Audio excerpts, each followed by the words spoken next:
There he is, everybody. That is the great Jeff Jacklich, interplanetary famous from Pluto to the Earth and back a few times. Jeffrey, what's going on?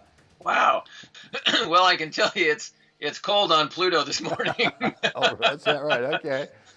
um, a little colder than it is in Napa this morning, even though Napa's cold, but it's a beautiful sunny day here. So I'm looking forward to getting out on the court at some point today. Good for you. Good for you. That's ball, cool. so. We started this recording a little bit late because I've got the leaf blower guy out here. And for some reason, and he's got you've seen this place. We have a little small lake out here, and it's rimmed by all these homes. And he's just determined that he's going to make the front of my place look great. So dedication. He could be overdoing it. I don't know. Anyway, if he comes back, well, either we'll pause it or we'll just have to go. I don't know. Anyway, so look, JJ, I got a question for you today, and right. But first, I want to let everyone know that we are still at this time of the recording. Anyway, we're still offering a free complimentary 10-minute coaching call, private, just the three of us, you, me, and Jeff. We can get on the phone and chat about that one thing that you've got going on in your game right now that you just cannot figure out. And if you could figure it out and get it organized, your skill level just might take a little bump up. So if that's the case, the way you can schedule that free call with us is, if you're not on our email list already, just go over to goldballhunting.com, first name, email, and then you get access to our online scheduler. And if you're already on our email list, at the end of all of our the emails we send to you, there is a link that will take you to that scheduler. So with that said, Jeff, I'm going to put you on the hot seat today. I've got a question for you, and this is really about your experience as a professional coach, tennis coach. Okay. And it came after yesterday. Yesterday we had a fun day. We had seven coaching calls as I was driving down on Interstate 5 going north to south in California. And we had a ball with these guys. But one of the guys, just a great guy. I'm not going to mention his name. I don't want to do that to him. But we asked him, I said, well, what's the one thing? And he described the one thing, and then he said, do you have any tips or any kind of quick fixes? And there's a little pause, and I said, no, I don't. I do not. And so I was very honest. We were both very honest with him, just saying, it's tough being an online student in tennis, or a tennis player that's looking for the nugget, or looking for the little gem, or looking for the quick fix, or some kind of a tip, because there's just all this stuff out there. And some of it sounds pretty credible. Right. And you go out and try it, and you might have success for about 22 seconds. And then second 23, it's no longer a quick fix. It's like a permanent, oh my God, I've just screwed up my game. That's right. So I guess the question I want to ask you today, and I've experienced this, where before in my coaching career, if someone had asked me, Brent, have you got a quick tip or a fix on something, I'd be thinking, God, they really want this thing. What can I do to really shorten the timeline down? And so I'd try this or try that, and I'd get frustrated. They'd just go bonkers, right? Because there was no way to shortcut it. So cough up for us, Jeff. What in your coaching career, did you ever have that kind of experience where you thought, man, I really want to give them a quick tip, a quick fix, and it just kind of flamed out? Yeah. Wow. How many of those moments, right? That we experience in the coaching side of it and the teaching the technical side of it, right? When you're doing something and you kind of feel like you're going to deliver the solution, and it just crash and burn, right? And you do enough of those, and you do enough of listening. I've said this before. When you were teaching, full time, Brent, and I'm on the court, and you hear conversation and chatter around you, right? So you're always kind of filtering things, and you hear statements, and you hear ideas, and you hear thoughts from players on other courts, and you kind of go, you know what? I'm going to have to make a note of that, because that's something I should circle back to, and address that, I think. So for me, making that the epiphany, for me, the biggest epiphanies happened when I came back to teaching in 2010. And I'd been away from teaching full time for about 10 years. And kind of noticing that everybody was still, trying to do things, or clinics that I was watching at the time were just activity. It was an hour and a half of activity. Even though it was all, couched in, and again, I'm no disrespect to anybody, but couched in, ground stroke, approach, volley, classic kind of movement drills on the doubles court. But everybody kind of doing the same thing that they were doing 10 years ago, same that they were doing 5 years ago, and playing the game the same way. And so as I looked at that, I kind of went, wow, this just ain't working. They're really not seeing the game, and I like to use the term from high ground.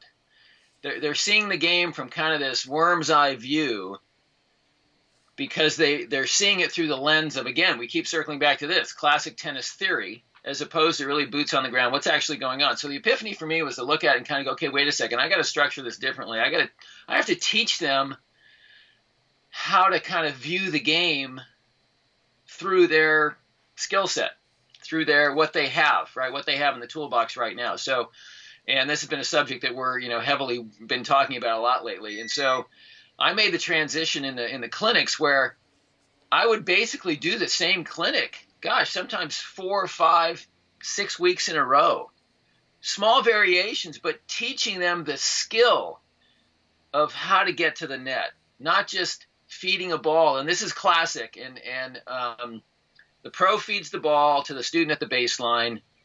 The student hits that ball and starts to run in for the approach. And now the approach shot that you feed them is kind of at their feet.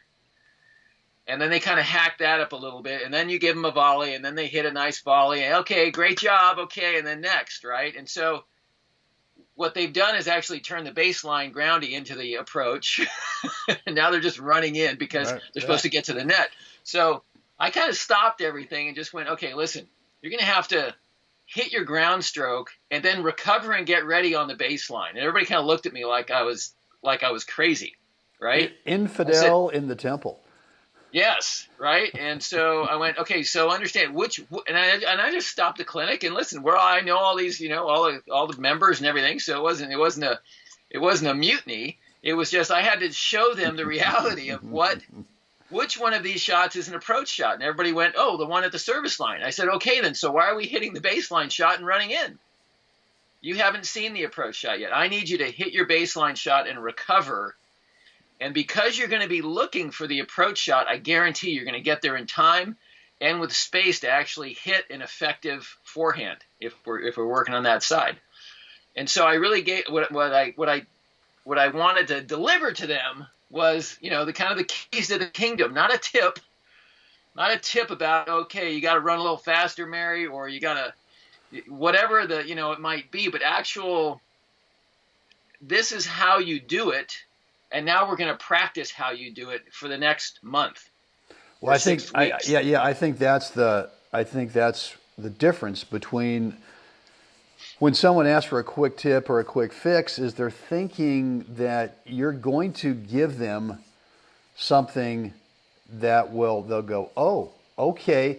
And right then and there, it will become permanent in their game. It'll all of a sudden be, for lack of a better word, automatable, right? It'll just all, and so, and I go back to, I think I told a story recently about my epiphany, in fact, you asked me about my biggest epiphany moment with Tom Stowe. Right. And that was That was on the volley when I was sitting there in the stool, and I fell off the stool the first couple times, and then he said, wait, and then all of a sudden, the third ball, I felt the volley for the first time. Right. Huge, huge moment for me, right? Aha, epiphany, however you want to say it. But all that did for me at that moment was go, now you've narrowed the focus down for what it feels like in a volley. Guess what, Brent? Now you got about 12 months ahead of Right. you if you got the guts to go ahead and just work that epiphany until it becomes Right. part of you, until it becomes automated. And I think what happens is that students or that players either want the quick fix because in this day and age, everything is so instantaneous. There's, we can go online and do whatever we want in just a nanosecond Right. and get satisfaction doing that. And yet you can't do that with a game of tennis. And No. there's a million more other things that you can't do that with. Right. And so yesterday with this guy, I mean, it was kind of funny, but I think we pretty quickly convinced him that, look, if you want the thing that you're talking about, the problem you've got, and he was able to describe the end result he wants. Right. And I said, look, you got a very clear picture of where you are now and where you want to go.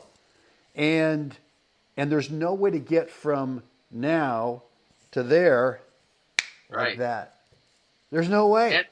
Enter all Shawshank all day. Yes. You're going to be I mean, in that's it.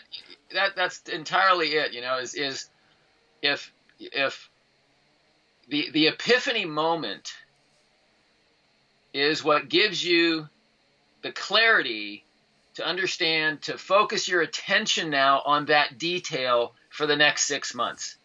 If you want to perfect that the backhand return inside out off the return in doubles, right, to be able to hit a cross court or whatever it might be. For you, it was the volley, understanding that, boy, I need the ball actually where I'm at, and sitting on the stool gave you clarity, right? But then right.